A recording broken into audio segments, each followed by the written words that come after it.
السلام علیکم جی، امید ہے تمام احباب خیر و عافیت سے ہوں گے۔ تو عید کا آج چوتھا دن ہے۔ میرے ذہن میں تھا کافی عرصے سے کہ ایک ٹاپک آپ کو کلیئر کرنا تھا۔ دیکھیں، بریڈنگ ایک مرغ بازی میں بہت بڑا اور حساس کام ہے۔ اس میں آپ نے ایک پرفیکٹ جوڑا لگایا، بہت مشکل سے ایسی چیزیں ملتی ہیں، پھر لگتی ہیں، اور بہت مشکل سے بندہ اصیل کے ایگز ہیچ کرواتا ہے۔ پھر انڈے سے جب بچے نکلتے ہیں، اس کے بعد کا جو پروسیس ہے، تقریباً 70 سے 80% بھائیوں کے پاس چوزے بچ نہیں پاتے۔ وجہ کیا ہے؟ ان کے رکھنے کا طریقہ غلط ہے یا فیڈ غلط ہے۔ تو آج چکس کی گروتھ کے متعلق ہم ٹاپک لے کے آگے چلیں گے، تاکہ ہمیں کلیئر ہو جائے کہ چکس کو کس طرح رکھنا ہے، کس طرح ان کا علاج کرنا ہے، تاکہ وہ آسانی سے بڑے ہو جائیں۔ تو سب سے پہلے دیکھیں، پہلا دن ہوتا ہے جب ایگ سے چکس ہیچ ہوتے ہیں، تو اس میں ہم نے کرنا کیا ہے؟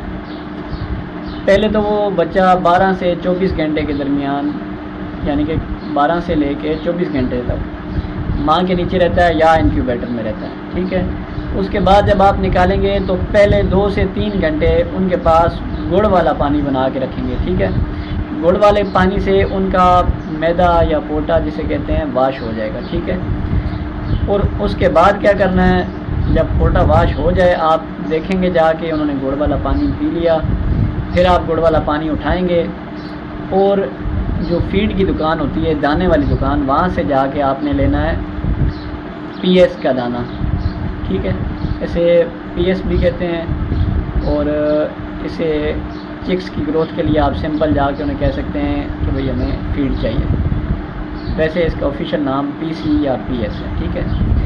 تو یہ آپ لے لیں گے، کیونکہ یہ جو فیڈ ہوتی ہے یہ ایک مخصوص ادویات اس میں شامل ہوتی ہیں، وٹامن، پروٹین، سارے غذائی اجزاء جو ہوتے ہیں وہ اس میں پورے ہوتے ہیں۔ تو اس سے ایک تو یہ ہوتا ہے کہ ان کا چکس کا پوٹا بند نہیں ہوتا، ٹھیک ہے۔ یہ آسانی سے ہضم ہو جاتی ہے، ان کو ٹیسٹ میں بھی اچھی لگتی ہے، وہ کھاتے ہیں۔ اور اس کے بعد یہ آپ ساتھ دیں گے، یاد رکھیں کہ کچھ لوگ کہتے ہیں جی اس فیڈ کی تاثیر ہوتی ہے انتہائی گرم، وہ مانتے ہیں گرم ہوتی ہے، لیکن یہ آپ تقریباً سال کے 12 مہینے استعمال کر سکتے ہیں، گرمیاں ہوں یا سردیاں ہوں، ٹھیک ہے۔ اپنا دانہ بنا لیں تو اور بہتر ہے، اس کا ایک علیحدہ طریقہ ہوتا ہے، لیکن یہ نارمل ایک فیڈ ہوتی ہے، یہ آپ کو تیار ملتی ہے، اس کے رزلٹس اچھے ہیں، میں خود استعمال کرتا ہوں۔ تو آپ نے فیڈ استعمال کرنی ہے پہلے 2 مہینے، اور سب سے امپورٹنٹ بات یہ ہے کہ پہلے 2 مہینے تک ڈائریکٹ دھوپ سے آپ نے چوزوں کو بچانا ہے، ٹھیک ہے۔ انہیں کسی بھی سائے پہ آپ نے رکھنا ہے، چاہے کسی کمرے میں رکھیں، بڑا کھڈا کوئی لے لیں اس میں رکھیں، گرمیاں ہوں تو جگہ کوشش کریں ٹھنڈی ہو، صبح صبح اس جگہ کو تر کر دیں، صفائی ڈیلی کریں۔ اور روٹین کے ساتھ ساتھ آپ نے کرنا یہ ہے کہ فیڈ ان کو دیتے رہنا ہے، اور تقریباً 2 دن چھوڑ کے 1 دن پھر آپ نے پیناڈول اور فلیجل کا سیرپ لے لینا ہے، ٹھیک ہے۔ ان کے پینے والے پانی کے برتن میں آپ نے بالکل وہ حسب ذائقہ سی جو ہے نا پیناڈول اور فلیجل مکس کر کے ڈال دینی ہے، تاکہ ان کے پانی میں وہ تھوڑی سی حل ہو جائے، بہت زیادہ نہیں ڈالنی۔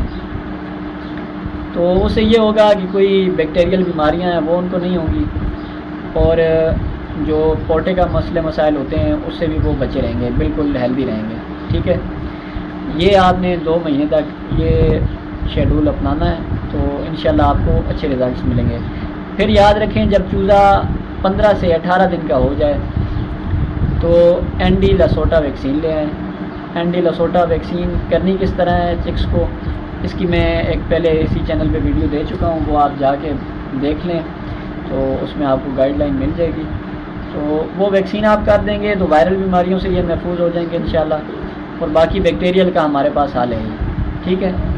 تو یہ چیزیں اپنائیں انشاءاللہ، 2 مہینے تک چوزے کو دھوپ سے بچائیں، فلیجل کا اور پیناڈول کا سیرپ اس کو ان کو دیتے رہیں ہر تیسرے دن، ٹھیک ہے۔ پینے والا پانی ہر وقت ان کے پاس رہے۔ فیڈ آپ ان کو دیں گے دن میں 3 دفعہ، اور دینی اتنی ہے کہ ان کی تھوڑی سی بھوک بچ جائے۔ بالکل اگر آپ پوٹا فل کریں گے تو اس سے چوزے ہلکے پھلکے سست ہو جاتے ہیں، ہضم ہو جاتی ہے لیکن سست ہو جاتے ہیں، پھر وہ ایک جگہ پہ بیٹھ جاتے ہیں۔ تو بہتر یہی ہے وہ چوزے ایکٹیو رہیں گے، ان کو ہلکی سی ان کی بھوک رہنے دیا کریں تاکہ دوسرے ٹائم پہ پھر ان کو جلدی بھوک لگ جائے۔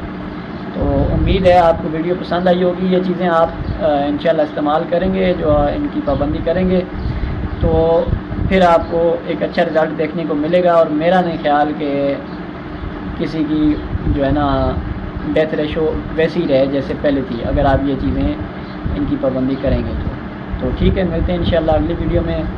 کوئی ٹاپک آپ کے ذہن میں ہو جو میں نے ابھی تک نہ بنایا ہو تو وہ بھی آپ بتا سکتے ہیں کمنٹ سیکشن میں۔ تو ٹھیک ہے، جزاک اللہ، اللہ حافظ۔